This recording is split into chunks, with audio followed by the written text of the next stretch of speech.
Today's lesson is going to be in English because we have a few foreigners at the training today, and I'm going to do my best to do it in English and not make it too slow or complicated or something like that. I'll try my best. So today is about the goalkeeper position, and we're going to talk about defense and offense, and kind of everything a goalkeeper is supposed to do. Hi, Christian. So let me just start by saying what I think a goalkeeper's main tasks are. What should you aim to do as a goalkeeper? So let me ask the audience, what do you think the most important task for a goalkeeper is? Not let the ball in. Not let the ball in, yeah. That's a good way of putting it. It's very difficult to do throughout a whole tournament. Just never let the ball in. It's very difficult. I don't think anyone has ever done that. It's gonna go in sometimes. But yeah, if you don't let the ball in, you are guaranteed to win. Exactly. So I mean, yeah, for sure, you're right. I'm not gonna say you're wrong, but let's narrow it down a little bit. So what are the most important balls not to let in? Your own goals? Yeah. Maybe I'm fishing a little bit for something too specific. So let me just say what I have in mind. The most important thing for a goalkeeper is to not let in any slop. And what do I mean by slop? I mean something that's not a real shot on goal. So like, for example, the opponent makes a pass and your partner touches it and goes towards the goal, for example. Or, your partner makes a pass and it gets blocked and touches some stuff and goes towards the goal. Something like that, That kind of stuff. Something it's not really a shot on goal. It's just something random happening and then it goes towards your goal. You gotta keep those out. So that is what I would say is the most important thing for a goalkeeper. The reason is, if you see like complete beginners playing, I'm not even talking about like advanced beginners. I'm just talking about complete beginners. Every goal is kind of random because they don't really know how to make any qualified shots, So it just kind of goes randomly towards the goal and then it goes in at some point. So if you want to step up from that complete beginner level, that's the first thing that you got to do. You got to make sure you don't let in the slot. If you can keep that out, then you will never lose to those complete beginners. Then at least the opponent has to make a real shot on goal in order to score. So that's the most important thing. The second most important thing. Now I'm going to fish for something really specific again. But I'm just going to ask the audience, what do you guys think is the second most important task for a goalkeeper? To get the ball to your partner? Yeah, I would actually say that's number 3 for me. Okay. So keep the ball after it was shot at you? Yes, exactly. Whenever it gets in your zone, you keep it. That's the second most important thing for a goalkeeper. And that can happen in many different ways. Like, for example, it goes to the back wall. And you see, I kept the ball. And sometimes that happens really fast. Kind of awkward for me to control from here. Can you just shoot it onto my back wall? Yeah. So I kept the ball there. And sometimes that happens a lot faster. Sometimes it hits my guys. Sometimes it hits the back ball.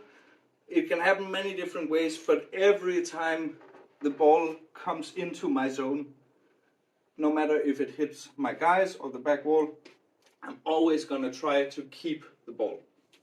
Okay? So that's what I would say is the second most important thing.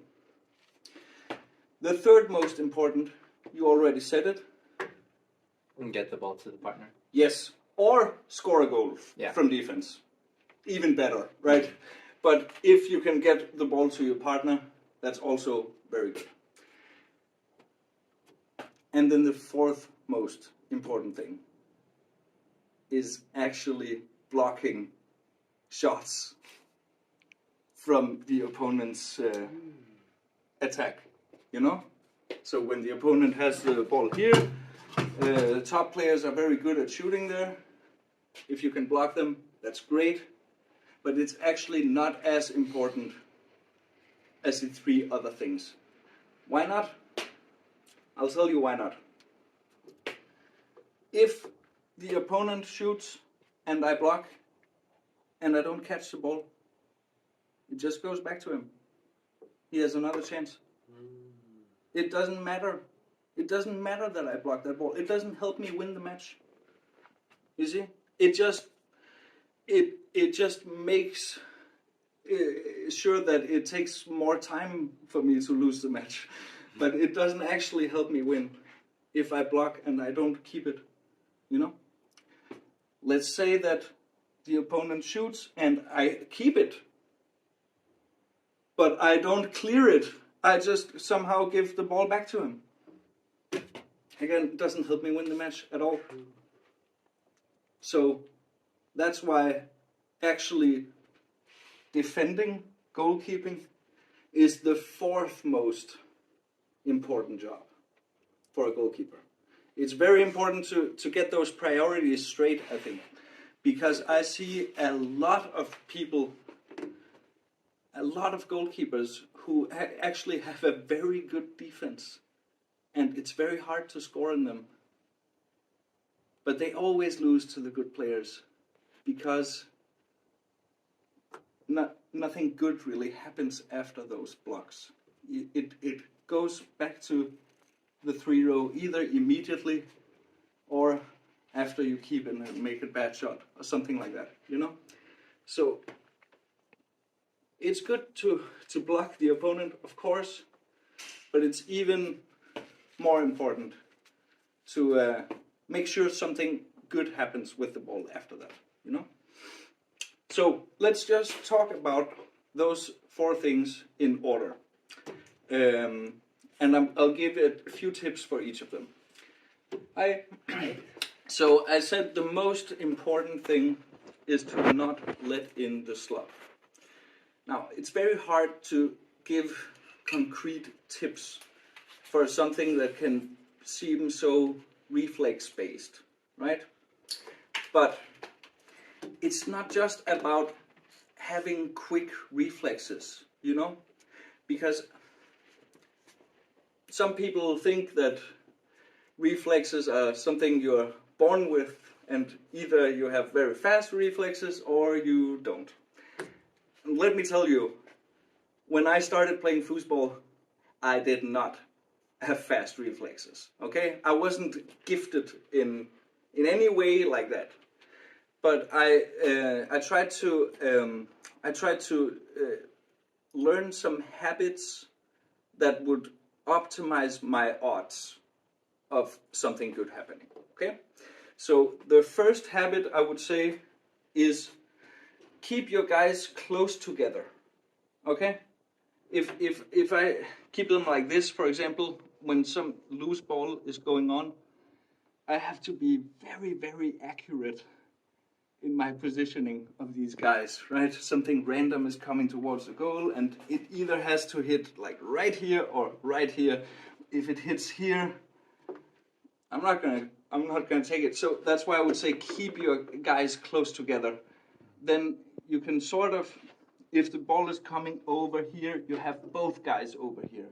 If the ball is coming like over here, you have both guys over here, you know? Then you have better odds, actually twice as good odds of actually standing in the right place just with one of the guys, you know? Number two tip number 2 for this is, if you're not sure where the ball is going, but it's just going towards your goal, move the guys, okay?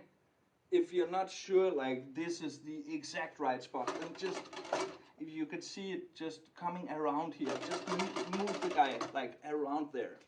Then you have a pretty good chance of catching it if you're moving your goalkeeper very fast in that area, you know? That doesn't mean you have super quick reflexes. It just means that you saw the ball was going somewhere in this area, you took both guys and did like that. And then you gave yourself a very good chance of catching it, okay? So you don't actually need to see exactly where the ball is going and react super fast. You just have to see like kind of the area in the goal where it's going and do something to give yourself a better chance of catching it. Hej, Troels. Tip number 3 for this thing is, don't hold your handles too tight. Okay, I had this habit when back when I started. I held my handles very tight, and if something random was happening and it came towards my goal, I kind of panicked and I held on even tighter, and it's very easy to overreact when you're holding really tight, you know. But if I actually hold kind of loose and relaxed, then it's much easier to make the right movement and end up in the right place. Okay? If I hold on too tight, I'm not going to be as much in control as I otherwise would be. So those are my tips for not letting in the slop. Keep your guys close together. Move your guys if you're not sure where it's coming. Move them very fast, like in the area where you think it's coming. And don't hold your handles too tight. Okay? So now we're going to go on to tips for keeping the ball when it goes into your area. Okay? And as I said before, this can happen in many different ways. So I think one of the most common ways is it goes to the back wall, one of these back walls, and you have to catch it. Now, if this happens slowly, most foosball players can catch those, because you have time to see where the ball is coming and you just stand there and you catch it. So that's kind of easy if it goes slowly. If it goes fast, again, some people think then you need super fast reflexes in order to catch it. Yeah, again, I don't have fast reflexes. I just learned some good habits to give myself a better chance of catching it, you know? So what I do when it goes fast towards my back wall is, again, this moving the guy very fast in the area where I think it's coming. So if I think the ball is coming out like around here, I'm going to move my guy very fast around here. Then I have a very good chance of catching the ball after it goes to the back wall. Okay? I always keep my guy forward when this happens, because then if the ball hits, you know, it'll stop, or at least I'll take the speed off the ball if I hold the guy forward, you know. So that's for catching back walls. Again, you want to hold the handle loose. You don't want to hold on too tight, and you don't want to gamble like, I think the ball is coming exactly here. Why not just move it like around there? Then, you know, you have a much better chance of actually catching it, instead of, you know, it's a little bit arrogant to say, oh, a very fast back wall is coming and it's coming exactly here, so I'm just gonna stand here.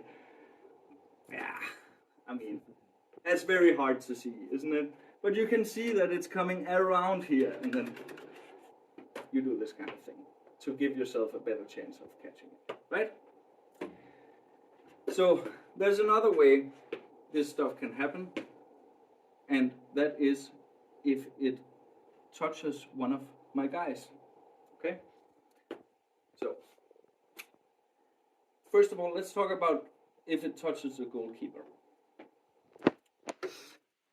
It's kind of the same thing as if it touches the back wall, except that when it touches a goalkeeper, I'm usually most concerned with keeping it out of the goal, you know? So after it touches the goalkeeper, I have to very quickly change my mindset to now it's about keeping it in my zone, okay? But I'm gonna do the same thing as if I was trying to catch a back wall. If it touches my goalkeeper, let's say the goalkeeper is here, the ball is rolling out here, I'm gonna be in here trying to catch the ball, okay? When it hits my goalkeeper and I'm in this position, as soon as I feel the ball hit my goalkeeper, I'm gonna be in here trying to catch the ball, okay? That's the point. Same thing if I'm over here. If it hits the goalkeeper, I'll be in here. Same thing anywhere in the goal. Like wherever I'm standing, as soon as I feel that knock on my hand where it hits the goalkeeper, I'm gonna try to catch it with my 2-bar immediately after. Okay? So that's a very, very important thing. I see so many defenders have a lot of blocks that don't really help win the match because you're not ready for actually keeping the ball. So you have a block, it hits the goalkeeper, and then it rolls back out to the 3-row. And this happens pretty fast, you know. He has the ball here. I'm doing all sorts of stuff. I'm defending. I'm very focused on not letting in the goal. It hits the goalkeeper, and then it's out there. It happens so fast, you know. So you have to be ready for that. You have to be ready for when it hits the goalkeeper. I'm gonna go in and catch it. So important. It makes such a big difference. Okay. So that's for when it hits the goalkeeper. Same thing as catching a back wall, except you have to very quickly switch your mentality from keeping it out of the goal to keeping it in your zone.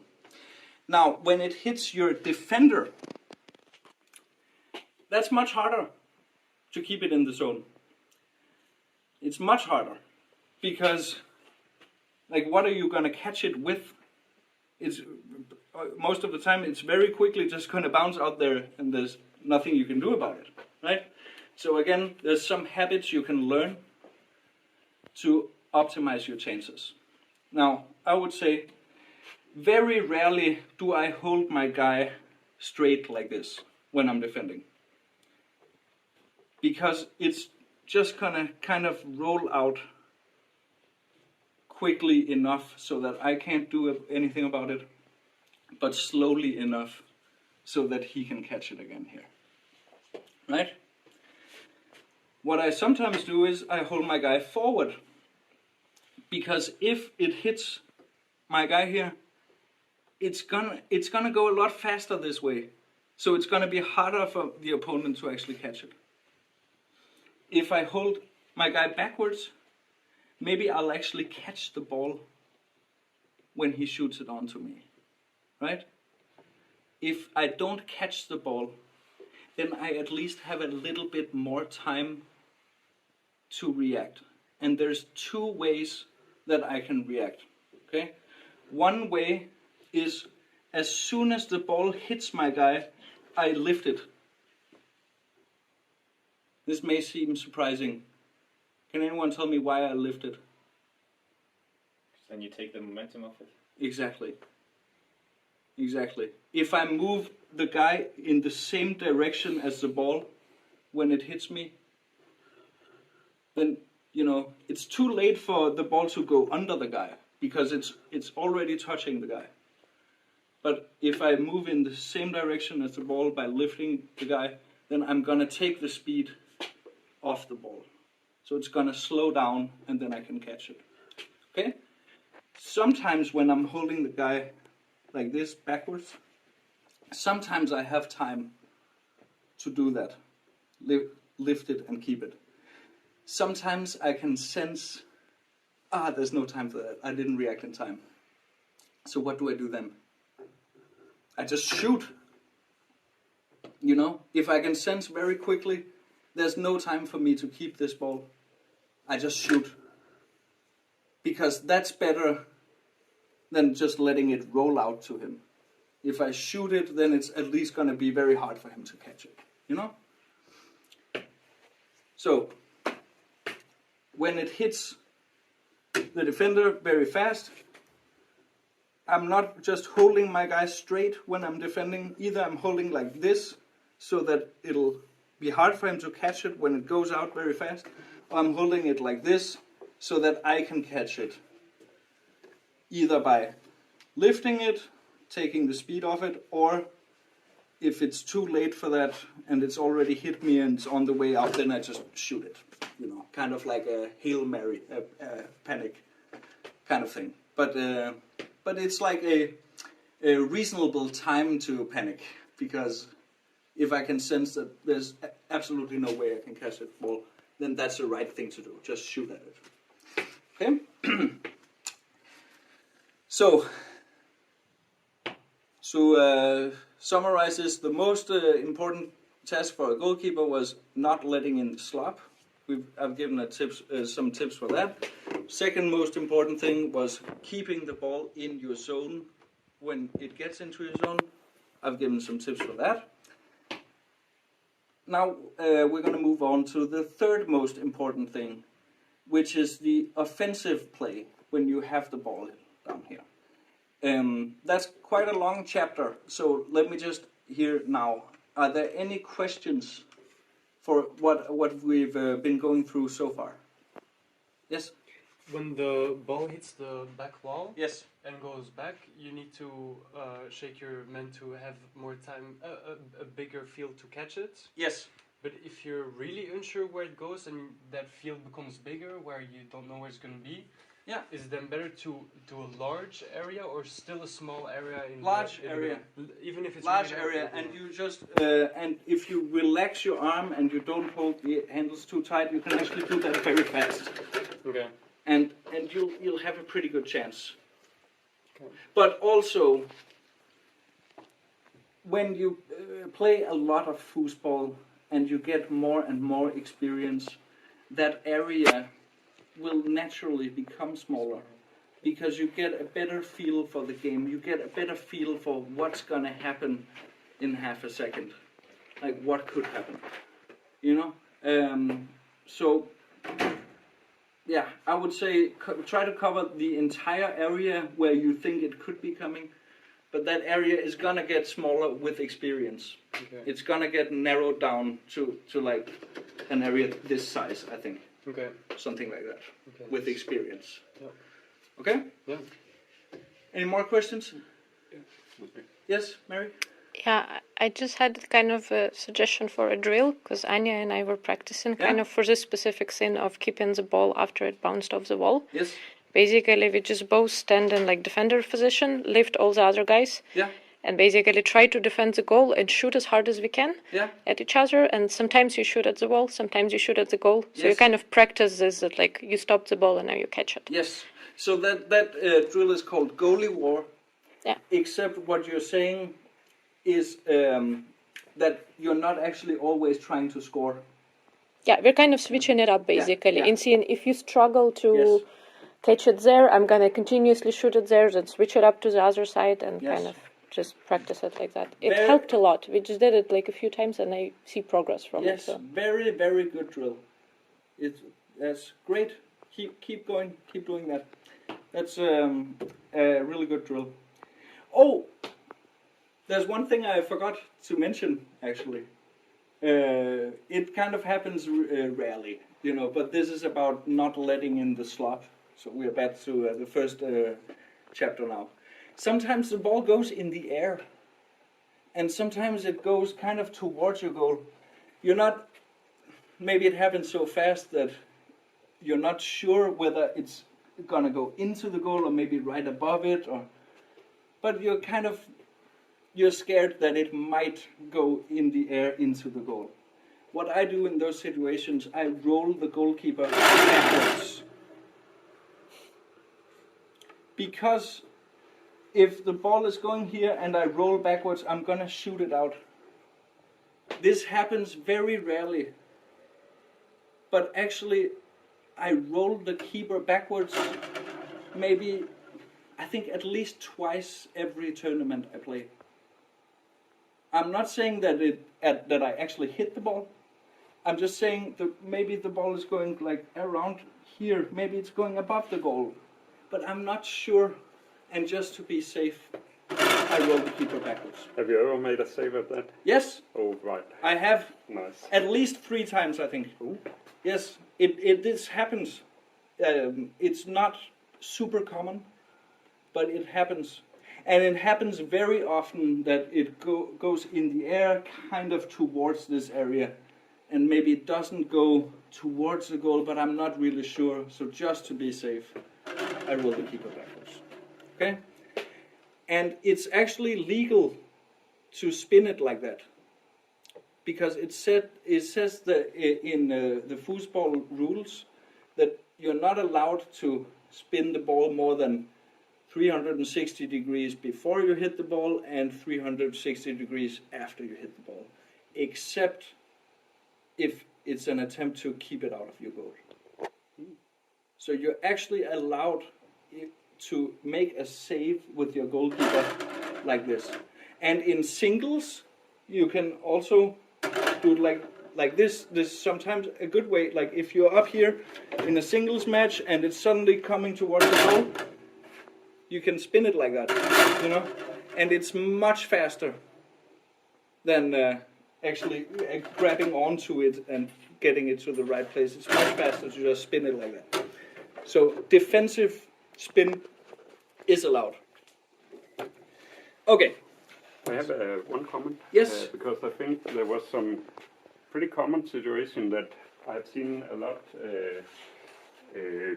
get the wrong side of it. So if you, for example, have your man here and it hits the side Yes. and goes, or here or something, and it goes Yes. here, then people try to get to the ball fast, of course, because maybe they think that it's going out. Yeah. But they're going like this and then they kick it out. Yeah, and you actually want to go in front Yes. of the ball. I think that's an important thing to say. You want to go in, yeah, that's right. And if we're going into details like that, there's maybe 1,000 things I should say. But you're right. Like, don't just try to get to the ball as fast as possible. Try to block the path of the ball. So like exactly as if Troels says, if it hits me on the side and going this way, I'm not trying to like get to the ball as fast as possible.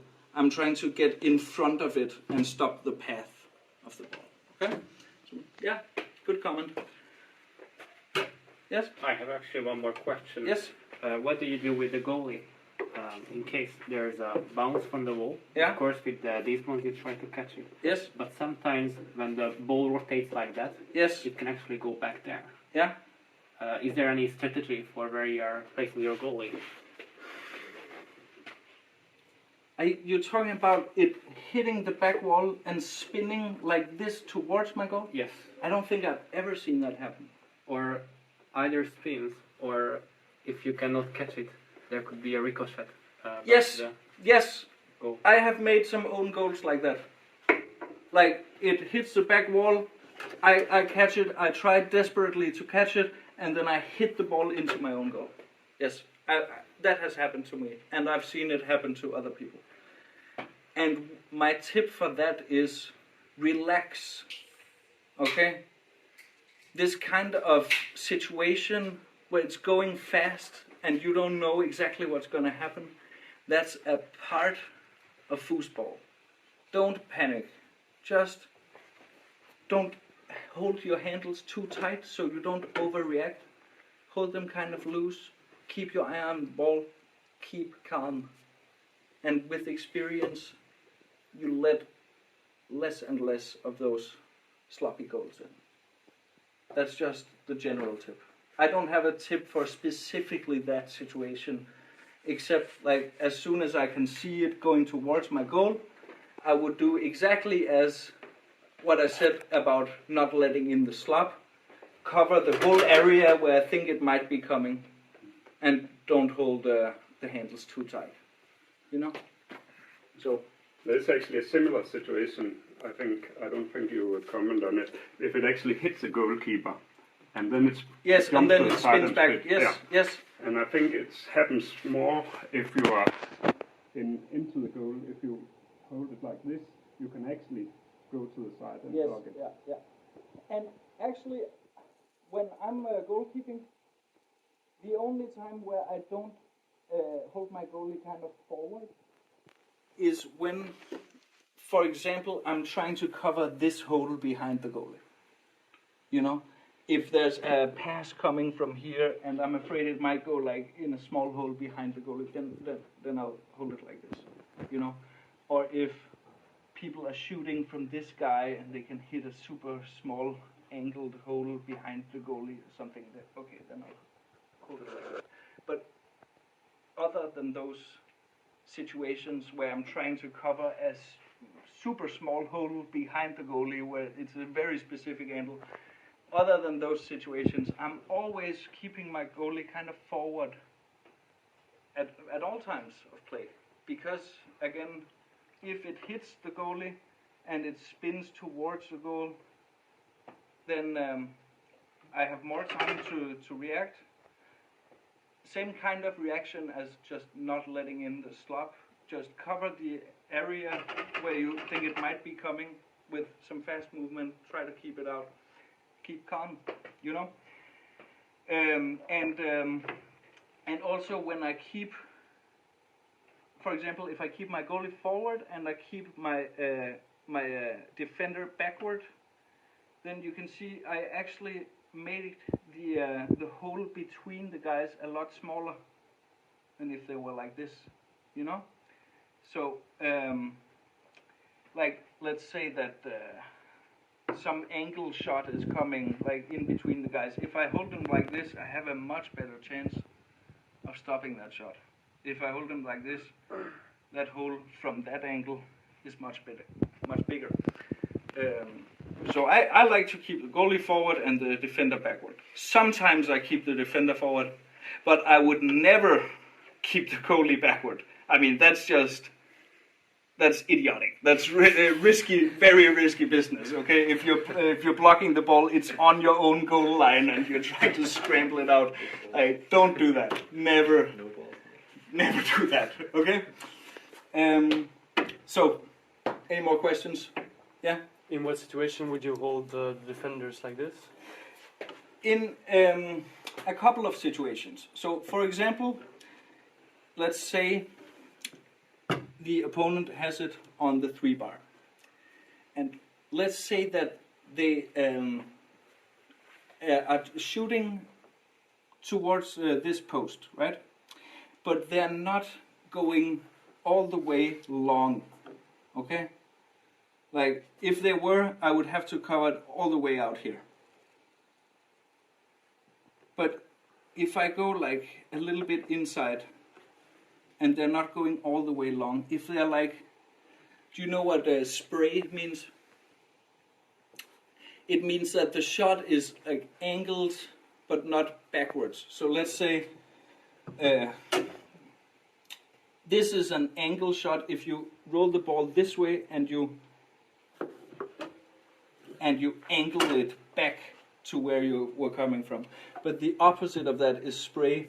If you roll the ball this way and you angle it like in the same direction. You know what I mean? Mm-hmm. So like spray, this is spray, you know? So he's not actually rolling it all the way past this defender that would be out here, but he's like maybe shooting from here and then spraying it out, right? And in that kind of situation, if I observe that the opponent's shot is like that, then I would not hold the guy backwards, because I actually give him more room to spray it around my guy.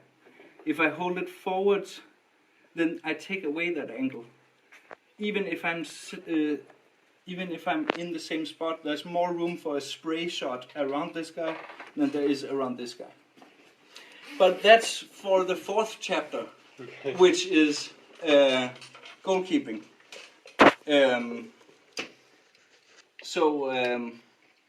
Any more questions for the first 2 chapters that we've been through? Not letting in the slop and keeping the ball when it goes into his zone. Any questions for that? No. Great. Let's move on to the 3rd chapter, which is offensive play. Okay, so tip number 1, pick a style and stick to it. Okay?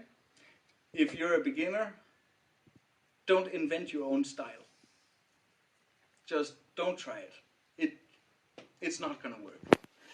I mean, you can do it for fun, but if you wanna become a good player, you wanna pick a style that already exists. Because a lot of people have been playing foosball, a lot of people have been thinking about what kind of ways you can shoot the ball effectively, and if you think you can come up with something new, please try it, be my guest. But I've never really seen it work.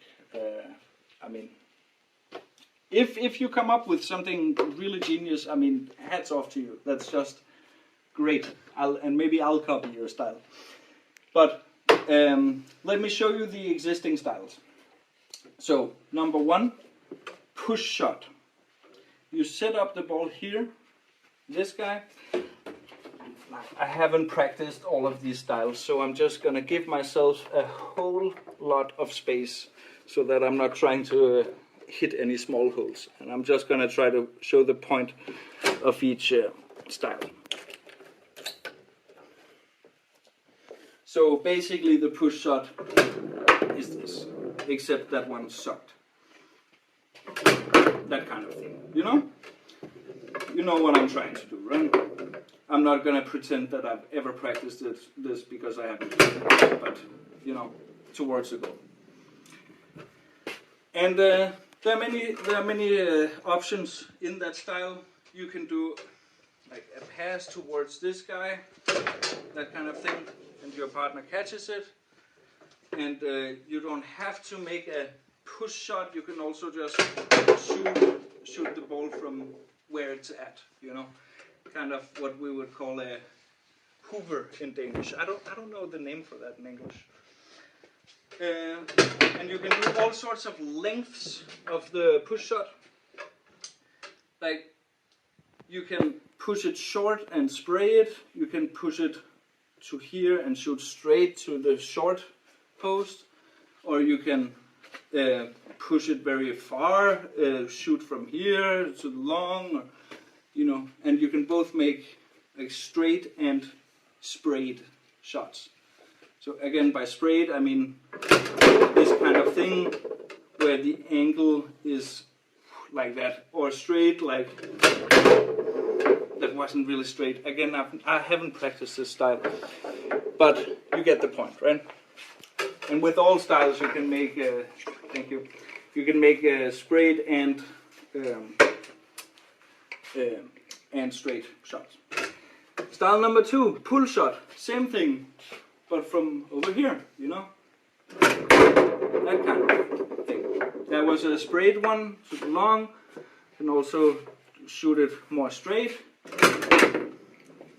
I couldn't, but you get the idea. You can pull it down and hit it straight like that.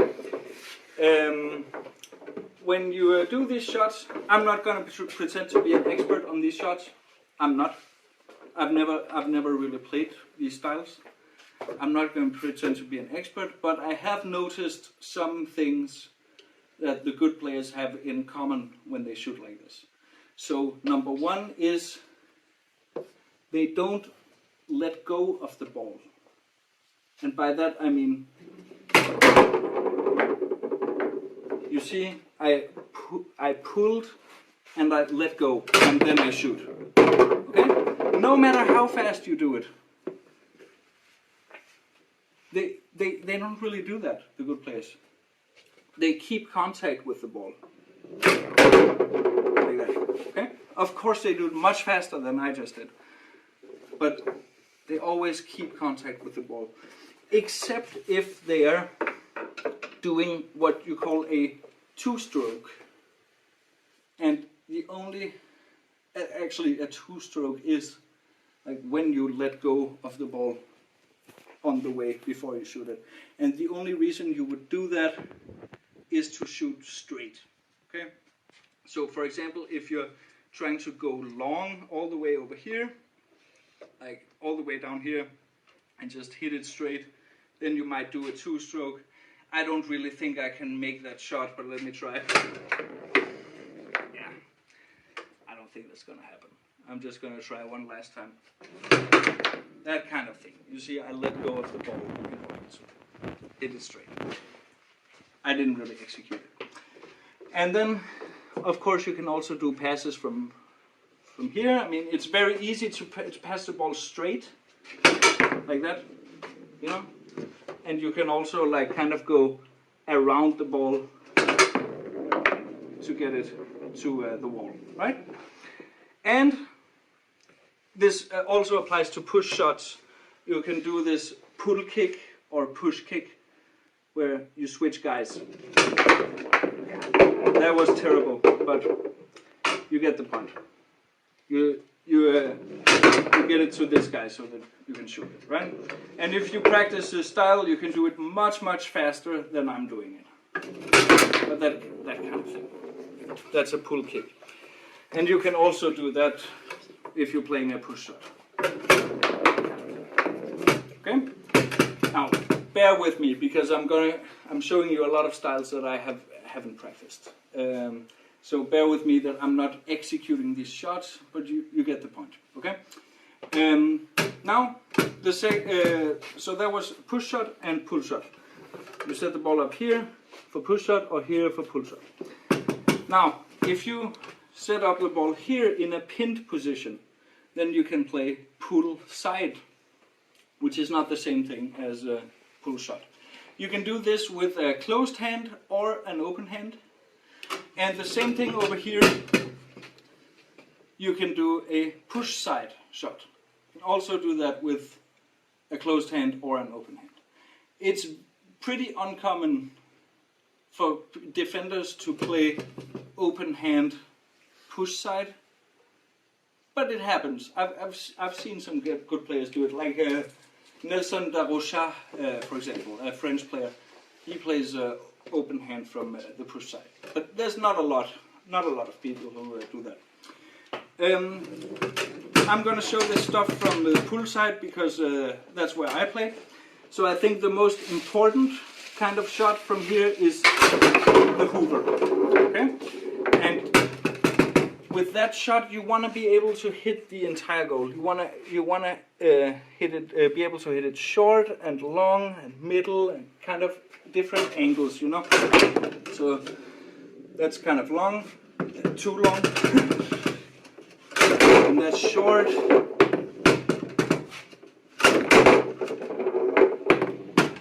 Let me try to hit it in the middle. That was close to the middle. Okay. Are you going behind the ball? Yes. I'm holding the ball like this, and then I'm stepping away from it like this to hit it towards the goal. Okay? So, the hoover, probably the main shot, I would say, in this kind of style. And the same thing from over here, the hoover. Again, I haven't practiced this. I always play from over there, but you get the point. That's a hoover. Now there's the pull side shot, which you can do in different lengths and different angles.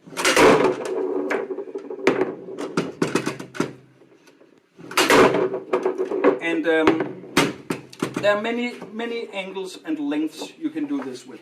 It's good to be able to go long.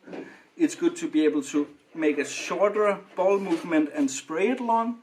It's good to be able to go short and shoot it straight. It's good to be able to go to the middle, shoot it straight. Many different lengths and angles you can do this in. In order to go short, I like to bank on the ball, like that kind of thing, because otherwise, in order to go short, I would have to go like to this position on the ball. And do you see the problem with that? Can anybody tell me what the problem with that? If I'm in this position. It's a different starting position, so the enemy can see what you're doing. Yes, exactly. Let's say I can shoot long from this position, and I can shoot short from this position. A good opponent is just going to cover the short when I'm in that position, and he's going to cover the long when I'm in this position. So it's just too easy to defend against. So that's why I like to be in this position where I can actually shoot long, and then I just bank the ball, like I tap it here to pull it short. You see? Or I can just kind of do it slowly, like I just did there. Arturo Caletta is very good at playing this style. He kind of just does the short one kind of slowly, with a slow sideways motion, like this, so he can hit it short. That's nice. I prefer to have some speed in it, so I do this bank thing instead.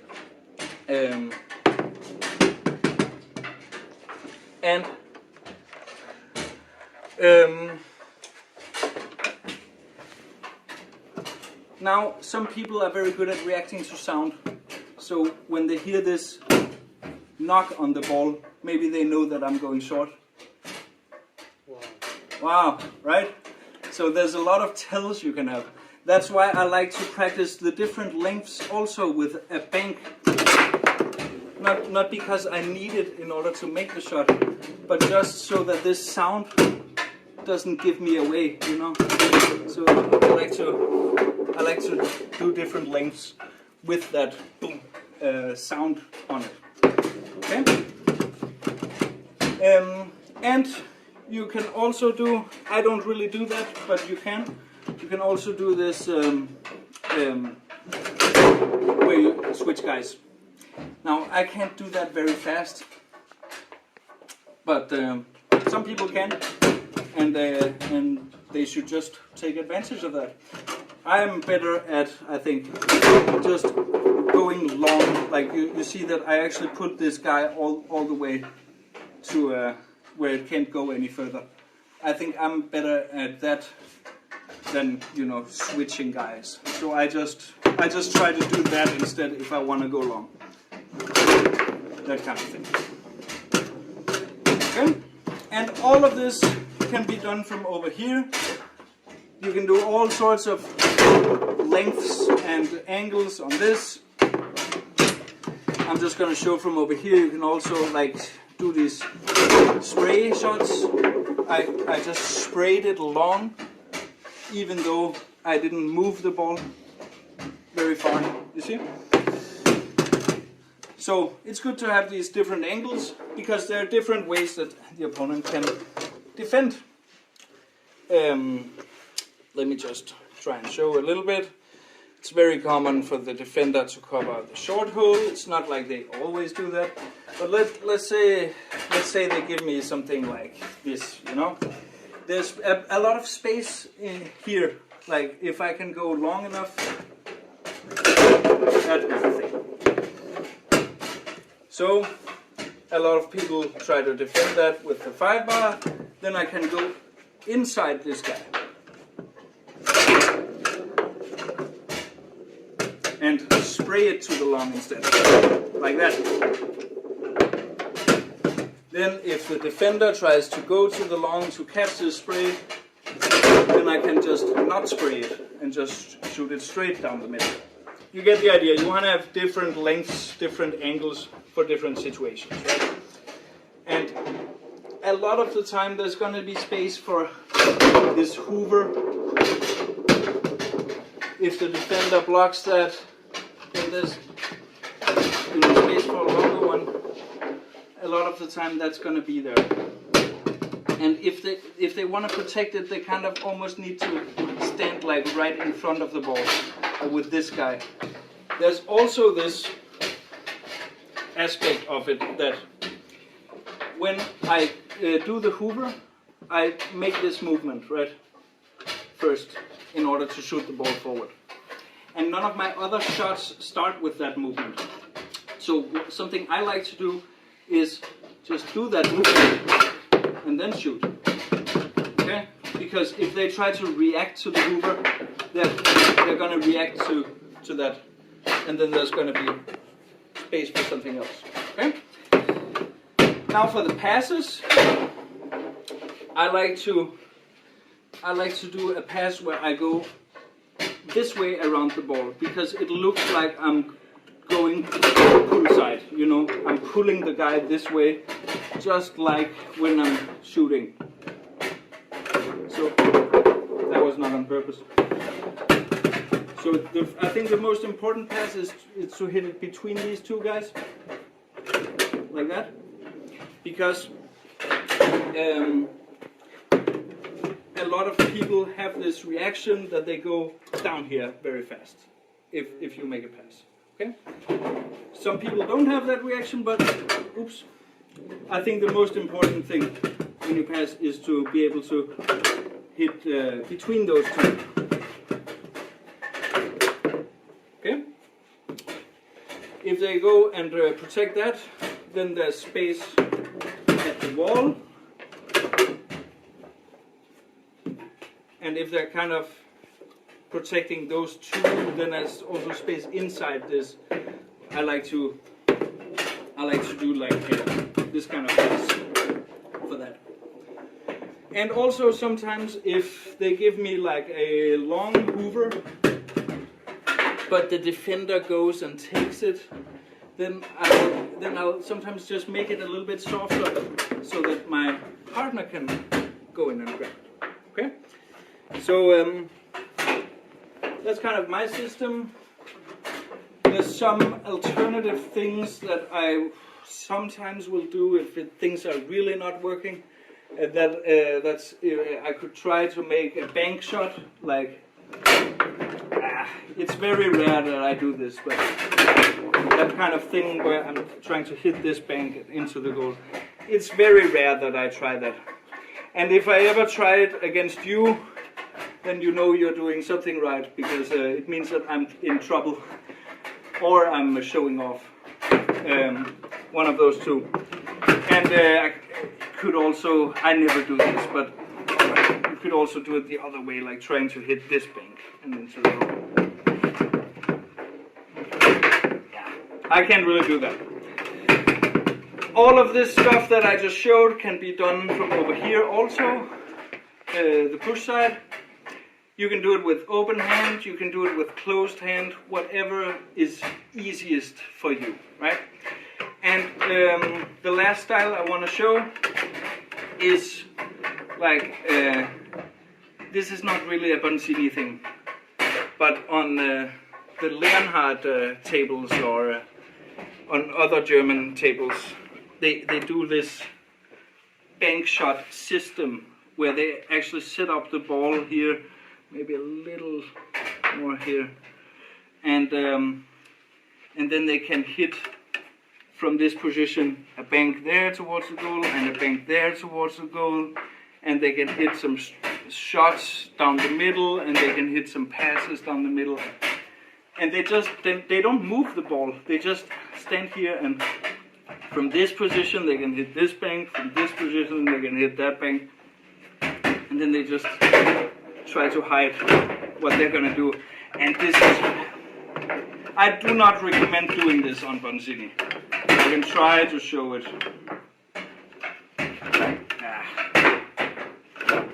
Yeah, this is very hard, I think. But you see, the point is with an open hand you try to make a bank shot. Very hard to do. On a Leonhard or on other German tables, it's much easier to do that. Those are more accurate tables, more precise, and more designed for bank shots.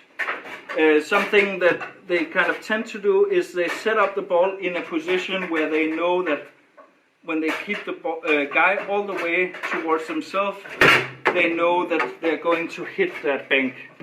So that means if the ball is set up exactly there, then they can go to the other side of the ball and threaten this bank, and they know that they can very quickly get down to this side and to the other bank. You see, so I'm threatening this bank shot, and then very quickly I'm going down to do it. But again, don't do this on Bonzini. You're just making it too hard for yourselves, you know.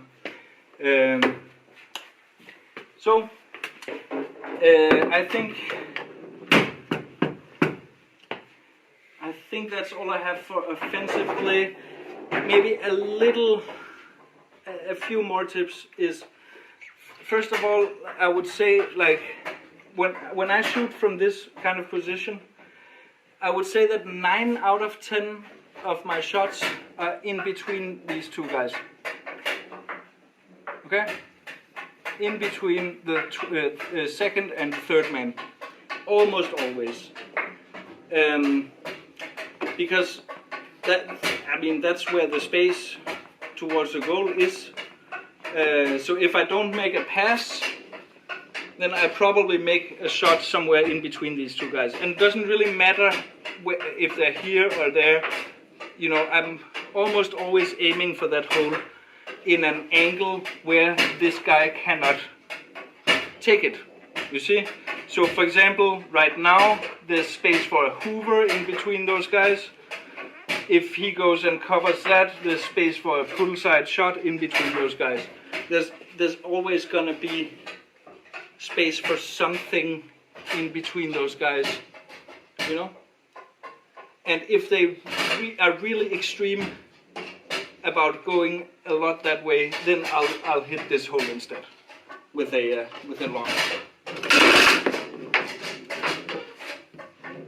But 9 out of 10 times, instead of that, if they are kind of not giving me so much space for it, then I'll hit between these two. Unless I'm passing. If I'm passing, I'll try to hit around this guy, either to the bank or in between these two, or if it's kind of unclear, then further infield, like here. Any questions for offensive play? No? Great. So let's talk about some defense then. The fourth most important thing for a goalkeeper, which might be surprising, you know, because when I started playing foosball, I definitely thought this was the most important part, being hard to score on. But I've seen so many defenders being very hard to score on and never making it far in a tournament. A lot of people do that. So that's why I consider these 3 other things to be more important. But let's talk a little bit about this anyway, because of course it helps you win if you can defend well. So I would say the most important thing is to set high standards for your opponent, set high requirements. What do I mean by that? I mean, if I am playing against someone I don't know, and I don't know how they shoot, I haven't really seen them shoot, the first thing I'll do is I'll have both guys like in front of the ball. And if they move the ball, I'll move the ball, you know? Whatever way they move it. I'll just try to keep both guys right in front of the ball. Because if the guys are in front of the ball, there's no way you can score, except if you go to the side faster than me. And that's what I have to check. Are you actually faster than me? That's what I mean by saying setting a high standard. Because honestly, by doing this, mostly when I go to tournaments, I would say I eliminate about 30% of the players just by doing this. Just standing in front of the ball. I would say about 30% of the players are not fast enough at doing their shots to get around that. That of course depends who you are, depends on how good you are at reacting and chasing, but this is the first test that I would give my opponent. And if they can score on that, then I will give them a second test, which is I just switch around the guys and I do the same thing. Then I stand with this guy and I just stand right in front of the ball, try to move with it. If they cannot score on that, then I win the match automatically. And I never even have to think or do anything clever. I just have to stand in front of the ball and react. So that's the first test I give them. Now, the second test I like to give them is, what if I just move pretty fast around the whole goal? If I do this slowly and rhythmically, it's very obvious, right? Now the hole is here, now the hole is there. Now the hole is here, now the hole is there. But if I do this very fast, only pretty good players, they have to be pretty good to actually time that. And the way you want to time it, for me at least, is you want to actually try to hit the guy. So if I'm moving very fast and I want to shoot here, for example, I shoot when the guy is there, because I know he's gonna go away immediately if he's moving this fast. I would, for example, like just look at when the guy is here, I'll shoot out there and he'll move immediately. So that's a way to time that for a forward. That's a whole different kind of lesson. That's tips for forwards. But I just wanted to mention that, like, and honestly, just by doing these 3 tests, like number 1, I stand in front of the ball with these guys and I move with it. Number 2, I stand in front of the ball with these guys. Number 3, I move very fast with these 2. Number 4, obviously, I move very fast with these 2. Just by doing those 4 tests, I eliminate about half the people at almost every tournament. Because only the good players are going to pass those 4 tests. Like beginners and advanced beginners and mediocre players, they'll fail at one of these 4. And that's half the people at the tournament. So just by doing this, it's so simple. You only have to do like what I could call real goalkeeping against the pretty good players, you know. So now half the people are eliminated from the tournament. So let's talk about the other half. What do you do against those guys? Now, first of all, a lot of the good players actually only hit the ball in 3 positions in the goal. Because it's kind of hard to do more than that. So it's either out here, all the way out there, or it's right in the middle, or it's all the way out here. Push side, middle, pull side. That's basically the 3 positions where good players hit the ball. There are some exceptions to this. There are some very good players that do more different shots, hit the ball in more different places. But with a lot of the people, you can actually just defend those 3 positions and not really care about the hole in between.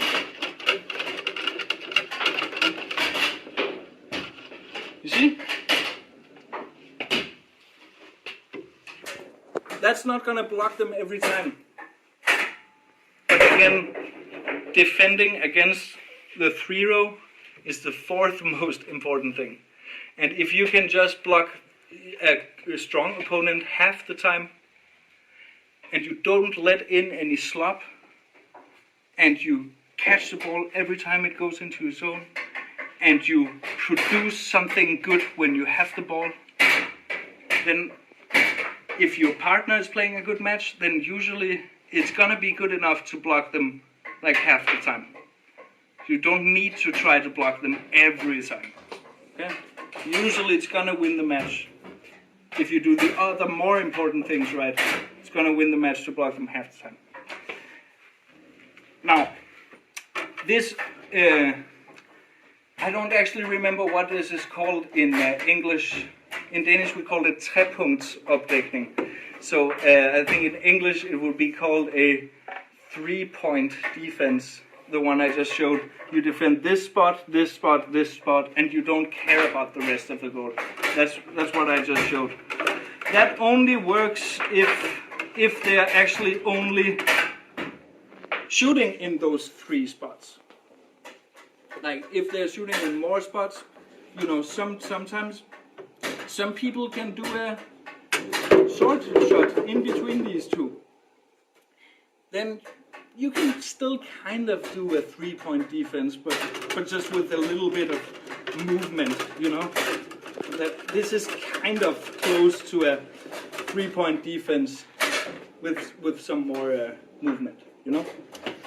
So you can do that, or you can try to look for tells. Now the best players don't have any tells. But there are a lot of pretty good players who actually have some tells that could be useful, okay? Useful for you as a goalkeeper, not for them. So, actually I'm gonna put on my handles in the forward position just to show some things that a lot of forwards do wrong that you can take advantage of.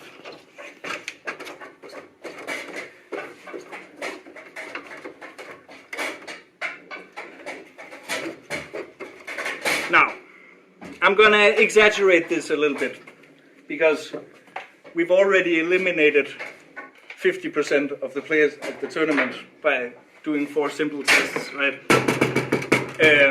So I'm gonna exaggerate this a little bit.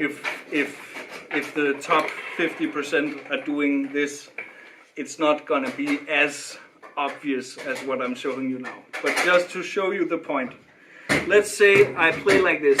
My pull side shot is like that, and my push side shot is like that. Okay, apart from the fact that I didn't hit the goal, what was the problem? You spray. And I'm not talking about the quality of the shot, I'm talking about the tell before the shot. Keeper base on the ball. Where is your player's position on the ball? Yeah, I mean, the pull side, I just stood on the ball here, and I shot. And the push side, I did all this kind of stuff, and then I shot. Right? That's a very obvious tell. Like, a good player is not going to do that. But some players are going to do like that kind of thing, where the shot in one side of the goal looks different than the other side of the goal, like before they shoot. And then you get to know, like maybe a few milliseconds before they shoot, you get to know where they're gonna place it.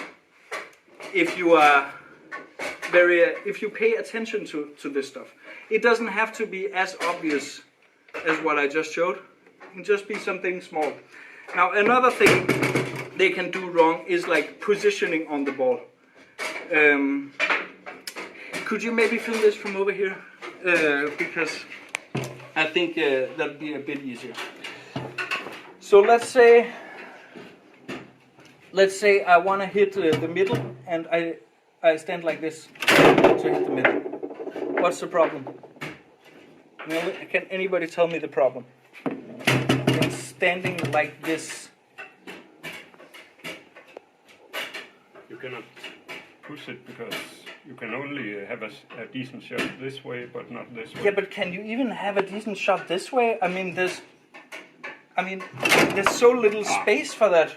I don't even think that can be done. Like, I can literally only go off the ball and shoot it straight, or I can do this short push, like that. literally, that's the only possible things I could do. I could also, you know, do that kind of thing to go long, and then there's a movement sideways first, you know.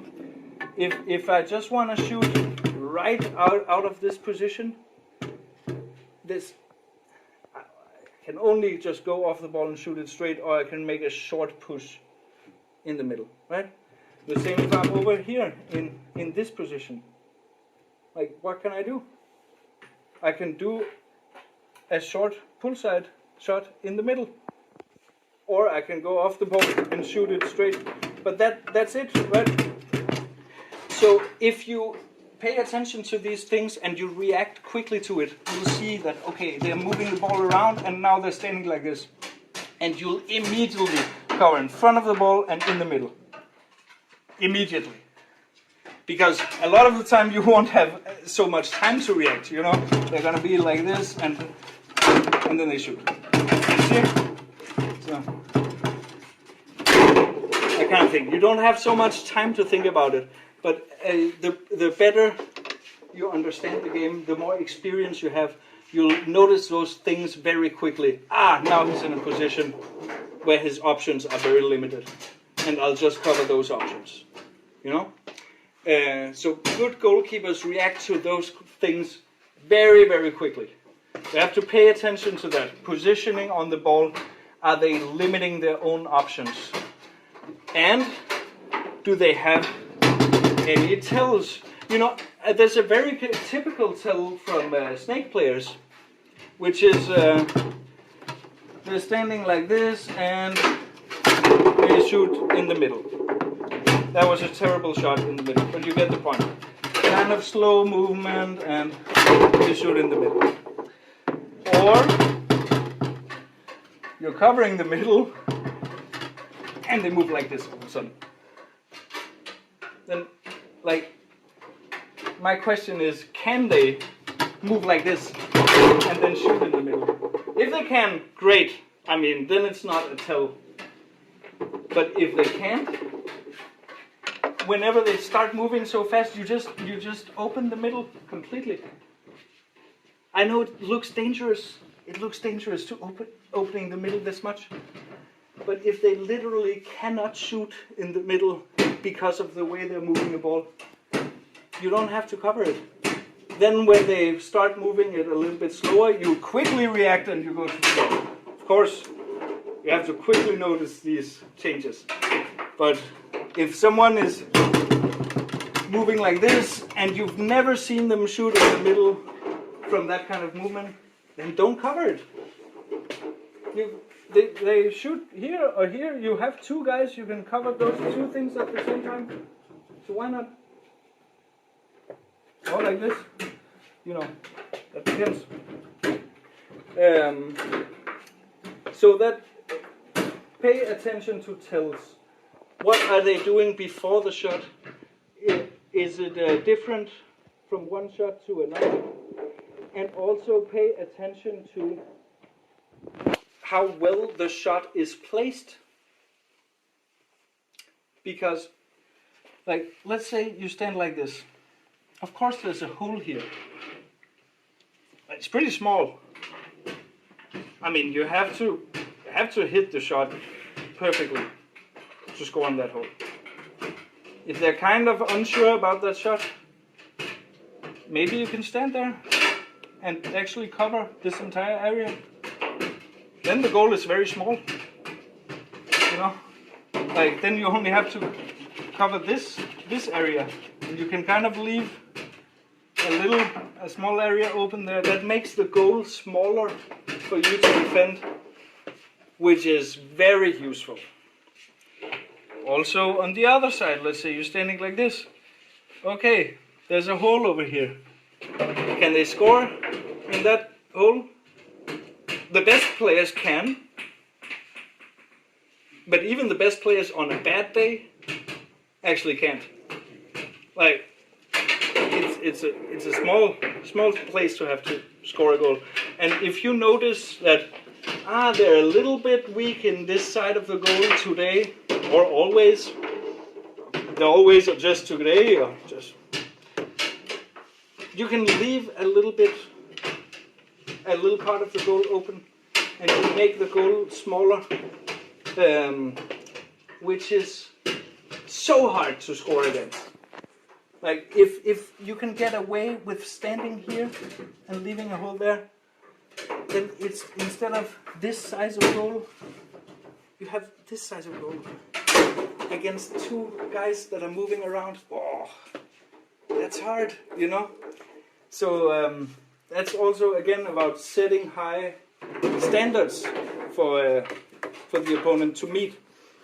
Now you can also do this with the back, the defender. Like, can you go around this guy? I mean, I just couldn't. If you point it forward, again, there's not a lot of space. Now I did it. But it's not always that people can do that. Like, even if the ball ends up over here, they might not be shooting from here and straight. Maybe there's a little bit of spray on it. And you want to notice, is the shot actually a 90-degree angle? Or are they just pushing it in this direction and then spraying it out? Because if they're just pushing it in this direction and then spraying it out, then okay, the goalkeeper has to block it out here, but if you're blocking with the defender, then you can block it here or something. That leaves a huge hole around the defender that they're not going to be able to score in. Again, the best players are going to be able to go around this guy and score. But if you're talking about like just good, mediocre players, a lot of them is going to have some weakness in some side, in one of the sides of the goal, or in the middle. And you want to try to spot those weaknesses and take as much advantage of them as you can. Try to, yeah, that's really important. Try to observe your opponent's weaknesses. Do they have a till? Do they have a certain shot that's weaker than the other? Or maybe they have bad timing on some kind of read or something. You really want to try to see the opponent's weakness and try to exploit it. Okay?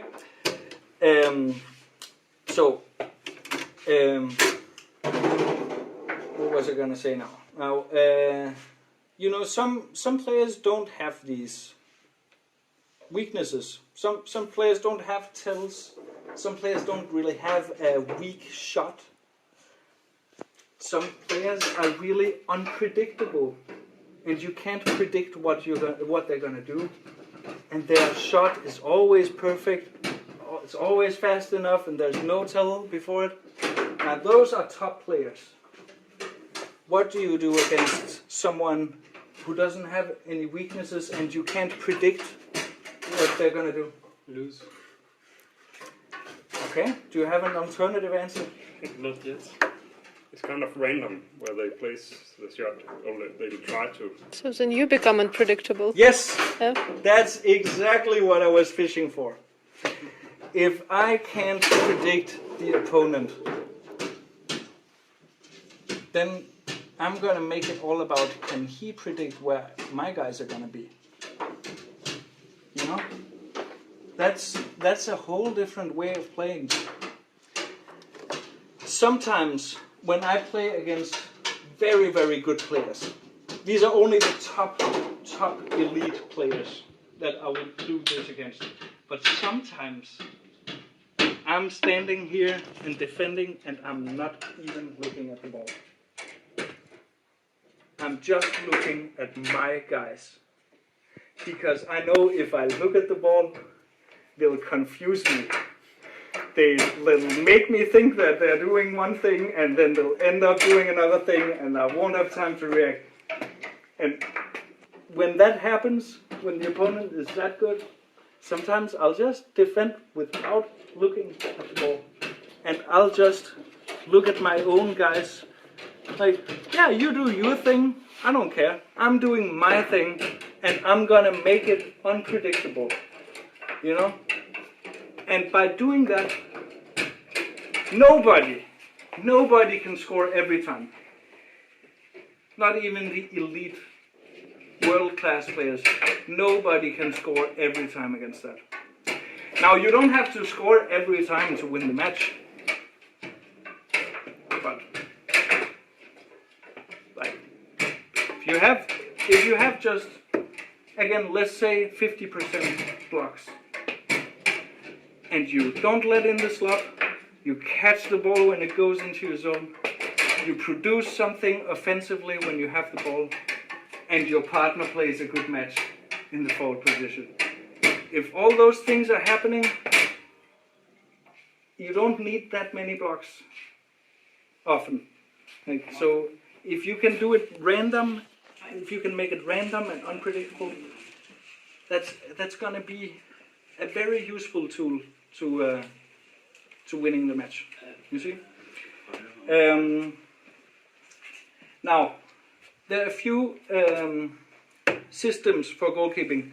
Sorry, Mary, to push you around, I guess, but could you go over here again? No problem. There are a few different systems for goalkeeping that are kind of typical. So one of them is called bait and switch. Does anybody know what that means? You are offering a hole. Yes, and I actually want him to shoot there, because that's where I'm gonna go. You see? So, like, if I'm standing like this, there's a huge hole here, but I'm ready for it. I'm like, I'm gonna go there when you shoot, you know? And maybe your shot is so fast that I don't have time for that. Okay, but then I'm just gonna go there when I think you're gonna shoot, you know? And I'm just gonna gamble. I'm over here and I'm just gonna close that hole when it feels right, you know? That's the bait and switch. It's actually a psychology game. Exactly. Now, there's also another level to this, and I call this the statue, and I use this a lot. If I'm over here and there's a huge hole here, the opponent knows, the bait and switch, he's baiting me for that hole, so he's probably going there when I shoot. So a lot of times I'm just standing like this and people just shoot into my guys. Really. And I mean, that happens often. So, bait and switch and the statue, if you can switch up those two, ooh, I mean, you're mind-fucking your opponent now, you know? Like, oh, there's a huge hole there, but dare I shoot there? And it becomes kind of a coin toss. And the thing is, you want to be, this is going to sound really weird, but you want to be an uneven number of steps ahead of your opponent in this mind game. You want to be 1 step ahead or 3 steps ahead, not 2. Let me explain why, okay? Like, let's say I'm standing here. The most obvious thing is that he needs to shoot over here, right? So let's say I'm 1 step ahead of you. You're gonna shoot here. I'm 1 step ahead of you. I'm gonna go there. Okay? That's good. Being 1 step ahead is good. Let's say I'm 2 steps ahead of you. I think that you know what I'm doing. I think that you know that I'm baiting you and you are actually not going to shoot over here. You're going to shoot over here. So that's why I'm just staying here doing the statue. But then you just shoot here. I was 2 steps ahead of you in the psychology, but you won. So that's why I'm saying you want to be an uneven number of steps ahead. Either 1 step ahead, or 3 steps ahead, or 5 steps ahead. Not 2 or 4. But you can't really know that for sure. It's a lot of it is intuition. A lot of it is feeling what's going on in your opponent's mind, you know. And some people are overthinkers. This is, like, I'm an overthinker, for example. It's so hard for me to make a decision when my opponent is just standing still and offering a huge hole. Because it's so obvious that I'm gonna shoot here. It's too obvious. It's too good to be true, you know? So a lot of people are gonna overthink this scenario. And just, it's gonna affect their game psychologically somehow. And some people are just ice cold. Some people don't care. They're like, okay, you're gonna leave a huge hole like that for me. My shot is so fast. I mean, I already scored 10 seconds ago. What are you doing? You know, depends on the person, and you know what kind of person you're playing against. Also depends on the timing you want to do this in. Some people you want to give them this hole for like up to 5 seconds. Against some people you want to do it maybe up to 1 second, because after that it's going to be too late. You know, it depends on who you're playing against. But if you do the bait and switch, you also sometimes need to do the statue, because otherwise it's going to be too obvious that you're giving a big hole and you're going to go there. Sometimes you want to give a big hole and not go there. Okay? So that's a bait and switch. We've already been through the race or the chase, where you just try to stand in front of the ball. There's something I like to call the semi-chase, which is if I can see when you shoot, but I cannot see where, then maybe I can decide beforehand where I'm gonna go when you shoot. You see? So let's say, for example, it's a push side player. Maybe I can't see the difference if he shoots straight or over here or short or angled or this angle from the straight position. Maybe I can't see the difference between all the shots, but he's standing still on the ball, and I'm gonna be able to see when he does something, when he starts a shot. And maybe I can decide beforehand, make the right decision beforehand. Okay, I'm gonna stand like this, and you're not gonna be able to tell what is going on, but when you shoot, I'm going like this. Something like that. Or when you shoot, I'm gonna cover both posts and leave a huge hole in the middle. And there's no way for you to know that, because I wasn't just standing like this, you know. I was doing all sorts of stuff, and I just knew that I was gonna end up there when you shot. So that's what I call a semi-chase.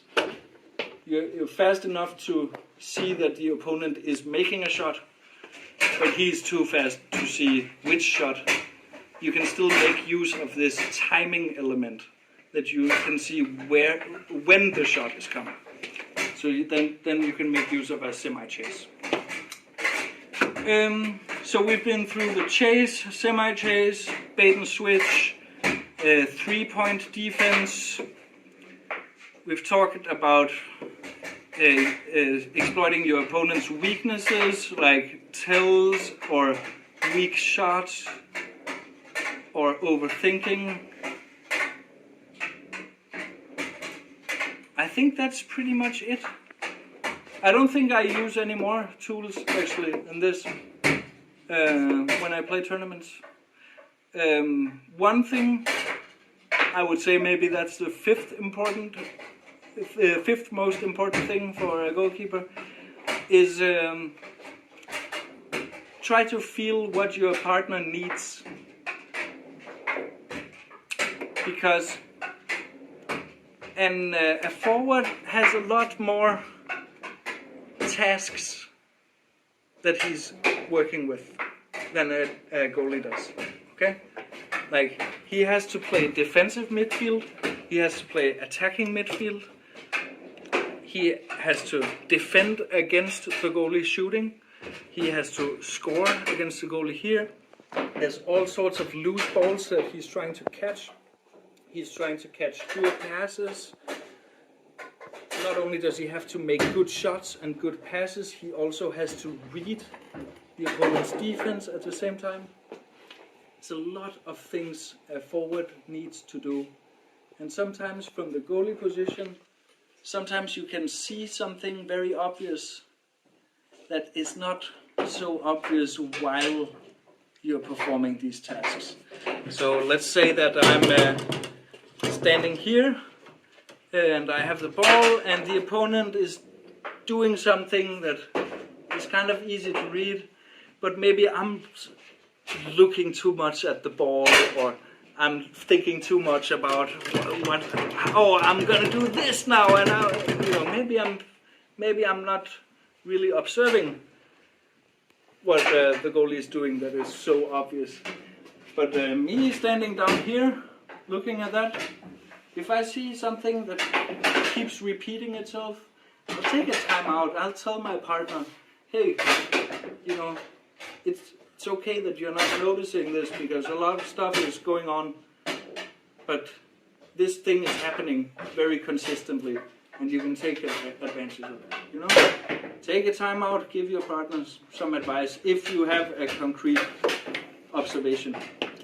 And also another thing, sometimes you want to take a lot of time when you have the ball in defense. Not for you, but for your partner. Like, let's say that this happens.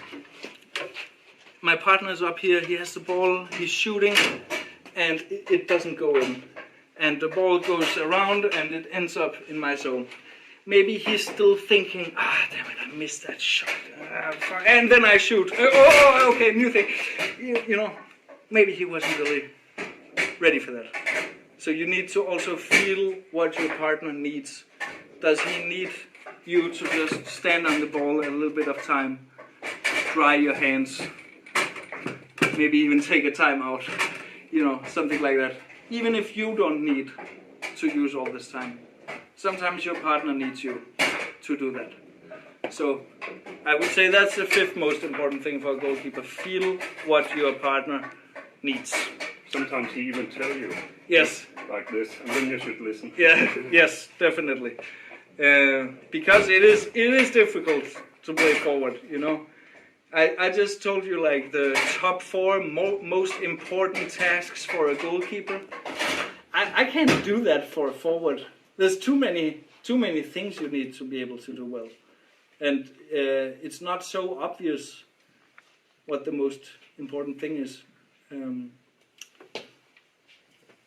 Now, I'm gonna try to remember what I forgot to say just at the end of this lesson. So one thing I forgot to say is about offensive play. And this is true for all situations in foosball. And it's kind of obvious, but I think not a lot of people have thought about this. So I will say it even though it's kind of obviously true. I'm stating the obvious. There are different situations in foosball. Sometimes there's a loose ball going on. Sometimes it goes into the opponent's goal. Sometimes it goes into your goal. Sometimes you have it on the 3-bar. Sometimes you have it on 5-bar. Sometimes you have it on the 2-bar. And so on. There are different situations. No matter what situation you are in, the best thing that can happen next is that it goes into the opponent's goal. Right? The second best thing that can happen next is that you get it on the 3-bar. The third best thing that can happen next is that you get it on the 5-bar. The fourth best thing that can happen next is that you get it on the 2-bar. And the fifth thing, or most medium thing that can happen next, is that you end up kind of a loose ball and nobody knows what's happening, but it's still gonna end up somewhere. So you can't really end up in a loose ball situation. The ball is gonna end up somewhere either way. The fourth worst thing that can happen is that your opponent gets it on the 2 bar. The third worst thing that can happen is that your opponent gets it on 5 bar. The second worst thing that can happen is that your opponent gets it on 3 bar. And the worst thing that can happen is that it goes into your goal. Now this might seem very obvious, but I think a lot of people forget that when they play. Actually, like, for example, I see some people shooting from defense and it like hits the defender here and it bounces out and your partner catches it on the 3 bar. And then the goalie down here is like, no, I didn't score! Ah! Okay, but I mean, your partner got it on the 3 bar. That's great. That's the second best thing that could happen, you know. And you know, even if it wasn't on purpose, if you improve your situation, that's good. It's very good, you know. So just remember that when you have it in defense and you play offensively, usually it's hard to aim for your partner getting it on the 5 bar. So usually if it happens, it's kind of lucky, but it's also good. It's also good if that happens, you know. One time I was playing a match where I had trouble shooting past the forward's defense. He was very good at defending, but he could not keep the ball at all. So every time I hit his 5 bar, my partner got it on the 5 bar. Every time. And then I noticed whenever I got it past him, his partner in the goalie position actually kept the ball. That's a very rare situation, but I noticed that and I started to hit his 5 bar on purpose. Because every single time with no exception, my partner got it on the 5 bar. And every time I shot past his 5 bar, the opponent partner got it in the goalie position and kept it. Which is worse than my partner getting it on the 5 bar. So you also want to think of the outcome. If something happens very consistently, try to think about, like, maybe you need to do something that looks a little bit stupid, but is actually very smart. Because I'll tell you, I looked very stupid just hitting it into the opponent's 5 bar all match. I looked very stupid. But I took a time out and I whispered it to my partner. You know, I'm gonna do this because every time I hit it on 5 bar, you get it on 5 bar. Every time I hit it past him, they get the ball in defense.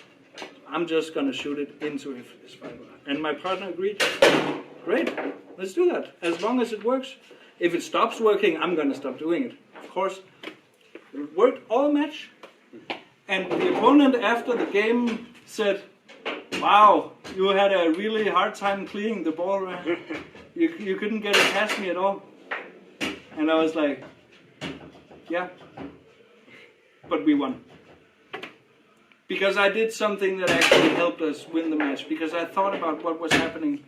And it didn't look pretty, what I was doing. But it was a smart decision. Now that kind of example is very rare. But it does happen. And the only way you can take advantage of that is when you shoot or pass, instead of going like, no, or yes, just try to stay cool. Look at what happened. Did it improve your position or not? If something consistently improves your position, keep doing it all game long. If something consistently worsens what is it called? Worsens your position. Stop doing it. Okay? No matter how beautiful that shot is, if it consistently worsens your position, don't do it. Okay. Is there any more things I forgot?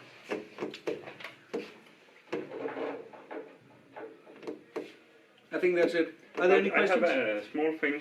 Maybe it's covered by more generic stuff you said, but I had an experience with fairly good players that can actually place their shot, for example, here. If you are here, then some good players can see when you move it, they shoot. Yes.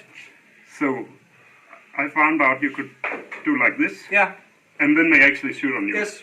And that can be a shortcut for taking some goals. Yes, very good point. And that's an example of something I already mentioned, which is taking advantage of your opponent's weaknesses. So if your opponent has this weakness that every time he sees this kind of movement, he's gonna react to it this way. Yeah. Then you observe it and you take advantage of it. And there are a million examples of this tool taking advantage of your opponent's weaknesses. And this is one of them. If it's like really mechanic, you're standing still, and as soon as you move, they shoot there. If they do that like 3-4 times, then you observe, okay, I mean, that's very consistent. This is happening. This is happening every time. Every time I stand still, as soon as I move away, he's shooting there. I can take advantage of that, you know? Even if it's not really a weakness, he just scored 4 times like that. It's not really a weakness, but you can take advantage of that pattern happening. So you can stand still with the goalkeeper, just like Truls said. It doesn't actually even need to be consistent. Even if it does that sometimes, then you can confuse him and make it harder for him. Yes. Cognitive overload. Yes, that is true. That is very true. Yeah, and you know, one last thing I kind of want to mention is back when I started playing foosball. You know, I love to be a goalkeeper already from the start. Even before I started in a club, when I was playing in my school, I loved to be a goalkeeper. And I honestly thought it was all about, you know, chasing, racing. What I said was the test number 1 and 2 that I gave the opponent. I really thought that's how you do goalkeeping. Like, the opponent has the ball, you just stand in front of it. He moves it, and you move with him. And if I'm faster, then I take it. And if he's faster, then he scores, and there's nothing I can do about that because he's too fast. That's honestly how I thought it worked. And when I came to the club, one of the first times I was in the club, I played against Joachim Sandal, a top player, an elite Danish player, who shoots very fast, way too fast for a beginner like me to just stand in front of the ball and, oh, you know, it was not working. He could just go around me to both sides. There's no way I could race him. So I said, there's nothing I can do about that.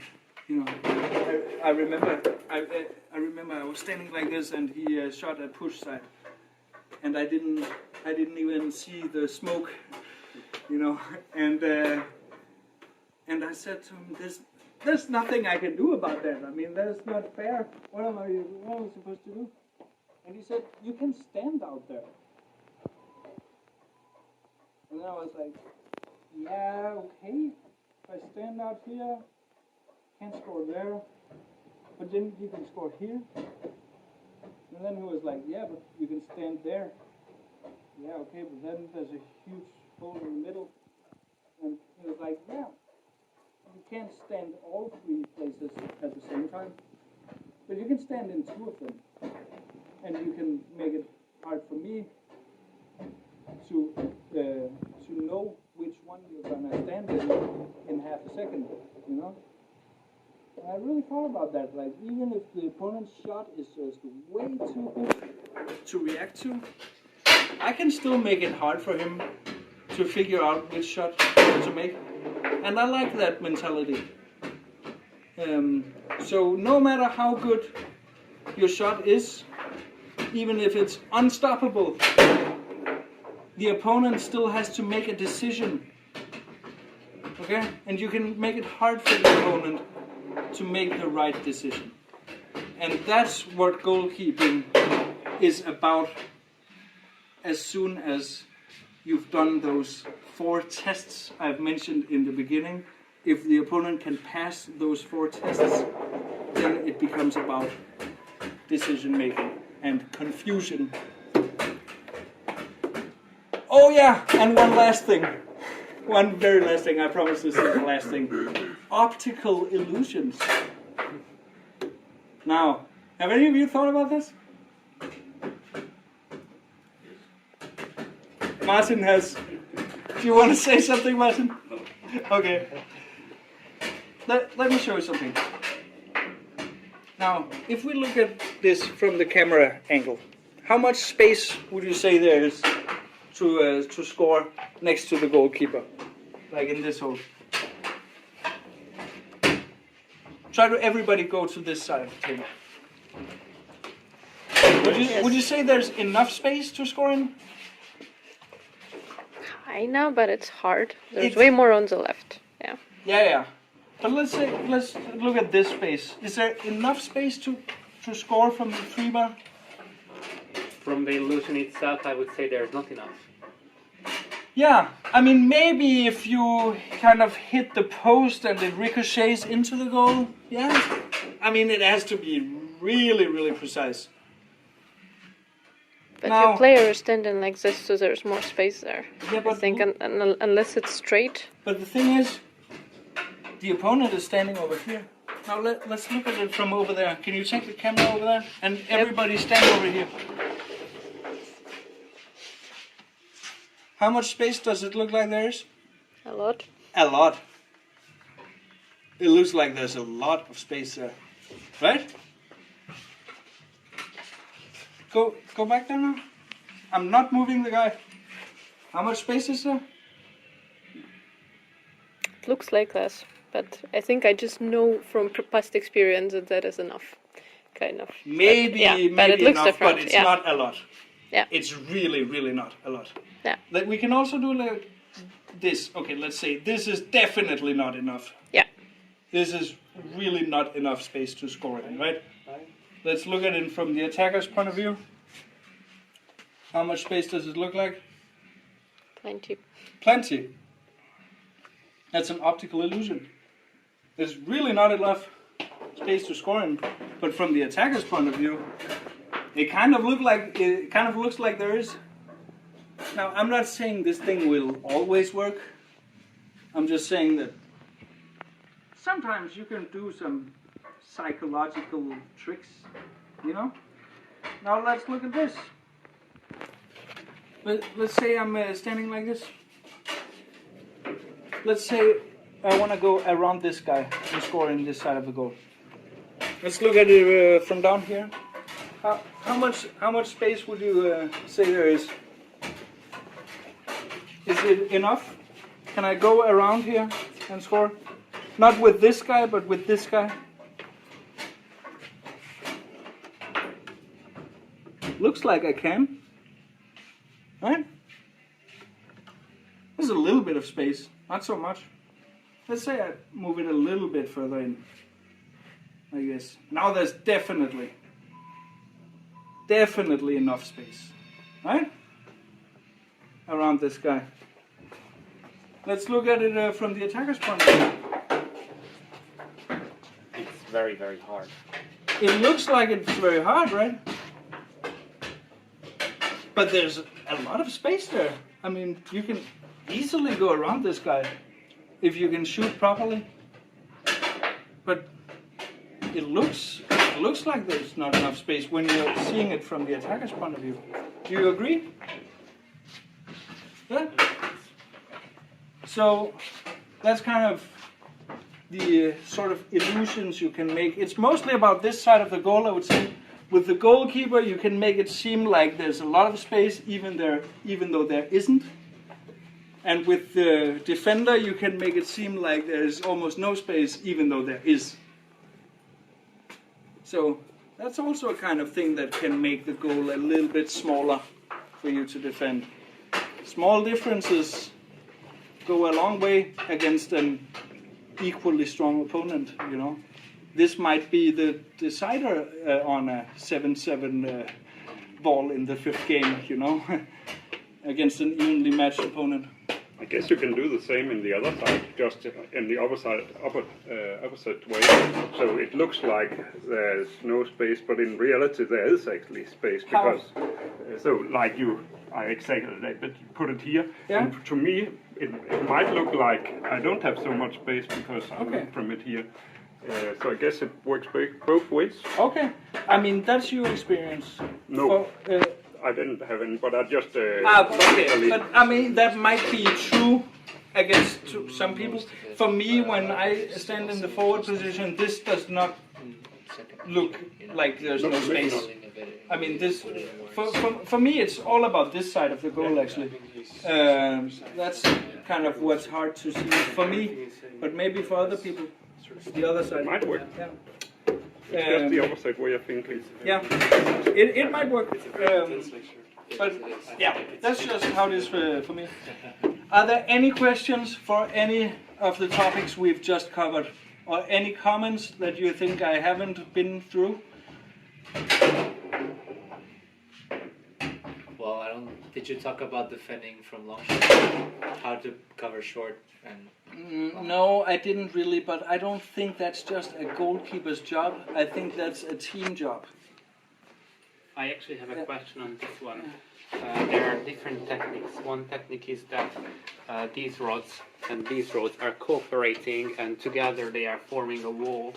Yeah. Other technique is that these fields are trying to catch as much as possible, and the goalies are doing a different kind of setup, no matter what the front player. Are you talking about when I'm shooting? Yes. Yes. So what's the question? Like out of these two strategies, which one is the one that you recommend? That the two players should cooperate and together form a system? It depends on who you're playing against.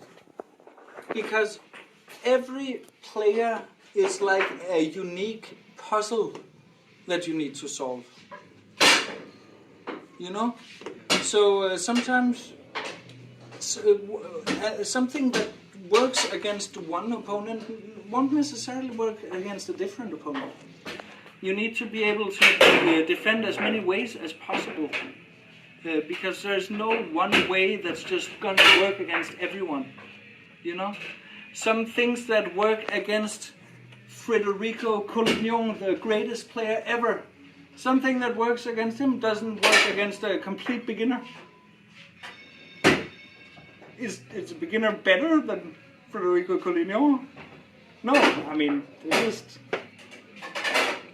just because it works against one person doesn't mean it works against everyone. No matter what kind of thing it is, no matter what kind of defense it is. But I mean, I can give some general recommendations. First of all, as a goalkeeper, today's course is about goalkeeping, so I'm not going to comment so much about how the forward should defend. As a goalkeeper, the only time where I would separate my guys like this is when the opponent has it on the 3-bar. Okay? That's the only time I would ever separate my guys like that. Now you might say, if he has it on 3-bar, can he just shoot in the middle? Yes, but we've already discussed like why you would sometimes do this. Like if he has a tell that says I can't shoot in the middle, or if you only shoot in 3 points, something like that. But if your opponent doesn't have it on 3-bar, in any other situation, I would never separate my guys like this. I would always keep my guys very close to each other. When they have it on the 5-bar, when my partner has it on 5-bar, when they have it on the goalie position, when my partner has it on 3-bar, when I'm trying to catch a loose ball, when I'm trying to not let in some slop. I always keep my guys very close to each other. And the same thing when my opponent is shooting from the 2-bar, I will always keep my guys close to each other. No matter if I cover the short hole or the middle or the long, whatever.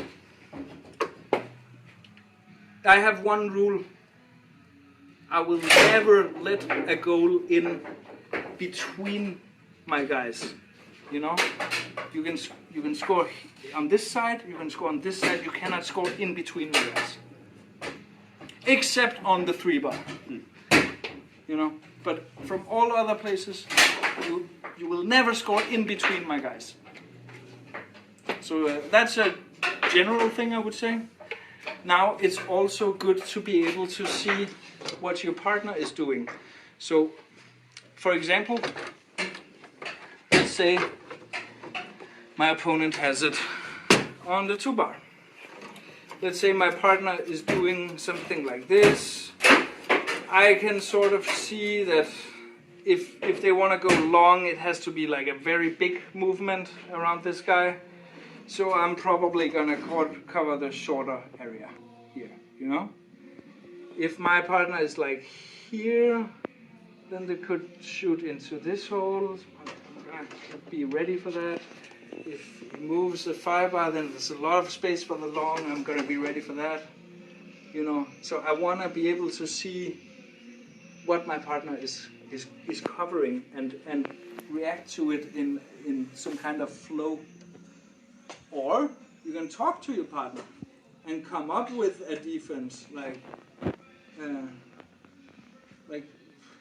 maybe you come up with some idea. Oh, I want to do it like this, and you should do it like this. And let's see how it works. If it doesn't work and your opponent keeps scoring, you come up with something else. But I like to, personally, that's just my taste. I like to not talk about it. I like to just see what my partner is doing, and I'll cover the holes that I see. And then I'll be ready for like a very hard shot hitting my guy, and I'll like lift the guy to absorb it, like we talked about when 3-bar is shooting, stuff like that. I'll be ready for that, just the same way as when he's shooting from the 3-bar. And also if they're shooting from midfield, like a lot of people do this shot from the 5-bar where they have the ball here and then they go kind of long and shoot into this hole, right? So a lot of the time when I see the ball go into like this kind of position, I'll often like go up here with my guys to cover that. But that guy sitting over there, Martin, is the kind of guy who exploits that a lot. He sees that, wow, every time I put the ball in that position, the goalkeeper goes over there, so I'm gonna cut it back to there. So that's why I very consciously always stay here when I'm playing against Martin. I don't do that against other people because nobody else really makes that shot. Against Martin, I'll always stand there, and I'll just hope that my partner is doing his defending right, so that this hole is not too open. You know. So again, every player is a unique puzzle you want to try to solve. Sometimes you can keep doing the same thing and it'll work against them. Sometimes you can keep doing the same thing for a little while and then they'll figure it out and do some other thing, and then you have to solve the puzzle all over again, you know. But I recommend just doing something good when you have the ball, because then it's going to be even anyway. And then you just try to do your best defensively, but just remember that's only the fourth most important thing. Okay. Any more questions? I have comments? a comment just for Yes. the fun of it. I Yes. actually have been defending like this at some point. Yes, I wouldn't recommend that. No, but it's a bit funny because it's when my partner is snaking Yes. and he sometimes hit the bar. Uh-huh. It almost always goes like this or Okay, this. a very good interesting. That's not my experience. So it can, it can go, of course, go into the middle, but then Yeah. I could typically react it. Okay, I don't know. okay. I would never do that. No. But I mean, whatever works for you. If you find that it works consistently, keep doing it. It's a bit special Yeah. because it only happens once, two times, 3 times in a game typically. I would say it happens more rarely than that. Like if your partner is a very good forward, yeah, sure he'll miss sometimes. He'll hit the post. I think it's like 1 out of 25 or I'll something. only do this if I've seen my partner put it onto the band. Yeah, to the post, right? Yeah, to the post. Or to the back wall? No, to the corner Just because the then post. it goes back. Yeah. Yeah. But I started when I see it for the first time, then say, okay, I better stand here. Yeah. Okay. That's cool. I can actually confirm that for me, I'm not very good at snaking, Mhm. and when I hit the wall, it almost always goes back in a complete straight line. Yeah, but then why not go in the same side with both guys then? Because the goalie never knows like which way I'm snaking. It can be so. But fast this is going after the shot has happened. Well, if he's fast enough to correct it and go to the other side, then it's a good strategy to be on the same side. That can I be mean- difficult. Yes. Yeah, sure. Okay, that happens very fast. And if you find that it works for you to stand in this split, then keep doing it. I'm not gonna tell you you have to do this or that. I'm just gonna tell you what works in my experience. And in my experience, I just like to keep my guys close together, always, except when the opponent has it on the 3-bar. And if it hits the post and goes back towards me, I'm probably just gonna go in the whole goal. My experience is, I think I've tried this at some point, and my experience is that it's not so clear cut. Like there is a lot of space between these guys that it could hit, and the post, just